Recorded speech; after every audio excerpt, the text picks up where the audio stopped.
Hello friends, welcome to ring ஃபார்ல. இன்றைக்கி நம்ம பார்க்க போகிறது கிழங்கு பப்படம். அது செய்ய தேவையான பொருட்கள் இங்கே மரவள்ளிக்கிழங்கு எடுத்து இந்த மாதிரி துருவி 1 கப் எடுத்து வச்சுருக்கேன். இந்த மாதிரி துருவி வச்சிங்கன்னா மிக்சியில் அரைக்கிறதுக்கு ஈஸியாக இருக்கும். அப்புறமா ஒரு 2 டேபிள் ஸ்பூன் இட்லி அரிசி எடுத்து ஊற வச்சு வச்சுருக்கேன். இட்லி அரிசிக்கு பதில் பச்சரிசி கூட யூஸ் பண்ணிக்கலாம். இப்போ இதை ஒரு மிக்சி ஜாரில் மாற்றிக்கலாம். மிக்சி ஜாரில் 1 கப் மரவள்ளிக்கிழங்கு, 2 டேபிள் ஸ்பூன் அரிசி, தேவையான அளவு உப்பு, அப்புறமா கொஞ்சமாக தண்ணி ஊற்றி இதை நல்லா நைஸ் பேஸ்ட்டாக அரைச்சி எடுத்துக்கலாம். இப்போ இது மாதிரி நைஸாக அரைச்சாச்சு. இதை ஒரு பவுலுக்கு மாற்றிக்கலாம். அப்புறமா இதில் ஒரு 1/2 டீஸ்பூன் சில்லி ஃப்ளேக்ஸ் போட்டுக்கலாம். இதுக்கு பதில் மிளகாத்தூள் கூட சேர்த்துக்கலாம். இதை நல்லா மிக்ஸ் பண்ணிக்கலாம். இப்போது நல்லா மிக்ஸ் பண்ணியாச்சு. மாவு இந்த மாதிரி தோசை மாவு பதத்துக்கு இருக்கணும். அதுக்கப்புறமா இது மாதிரி ஒரு பிளேட் எடுத்து அதில் நம்ம ரெடி பண்ணி வச்சுருக்கிற மாவை கொஞ்சமாக ஊற்றி லைட்டாக பரத்திக்கலாம். அந்த சென்டரில் மட்டும்தான் நான் பரத்துகிறேன். இது மாதிரி பரத்திக்கலாம். அதுக்கப்புறமா ஒரு பாத்திரத்தில் தண்ணி நல்லா சூடாக வச்சுருக்கேன்.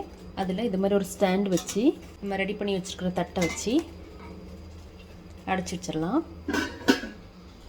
ஒரு நிமிஷம் வேக வச்சு எடுத்துக்கலாம். இப்போ 1 நிமிஷம் ஆயிடுச்சு. இப்போ நம்ம இதை எடுத்துடலாம். இப்போ பார்த்தாலே உங்களுக்கு தெரியும் அது நல்லா வெந்துடுச்சு. இந்த மாதிரி அடுத்ததும் வச்சு நம்ம ரெடி பண்ணி எடுத்துக்கலாம். இப்போது இதை நம்ம பிளேட்லேருந்து மெதுவாக எடுத்துக்கலாம். பார்த்திங்கன்னா நல்லா மெல்லிஸாக நல்லா அழகாக வந்திருக்கு. இதை ஒரு பிளேட்லேயோ இல்லை இது மாதிரி ஒரு காட்டன் துணிலேயோ நல்லா விரித்து போட்டுக்கலாம். இது மாதிரி நம்ம எல்லாமே ரெடி பண்ணி எடுத்துக்கலாம். இது மாதிரி இப்போ எல்லாமே ரெடி பண்ணியாச்சு. இதை நம்ம வெயிலில் ஃபேன் காற்றுலேயே வச்சு நம்ம காய வச்சு எடுத்துக்கலாம். இப்போ காய வச்ச கிழங்கு பப்படம்லாம் நல்லா காஞ்சிடுச்சு.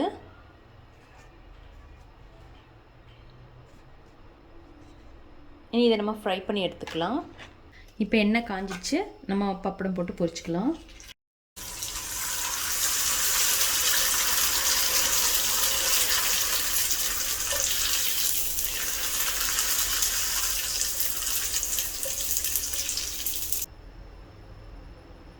இப்போ பப்படம்லாம் நல்லா பொரிச்சு எடுத்தாச்சு. நல்லா கிறிஸ்பியாக இருக்குது.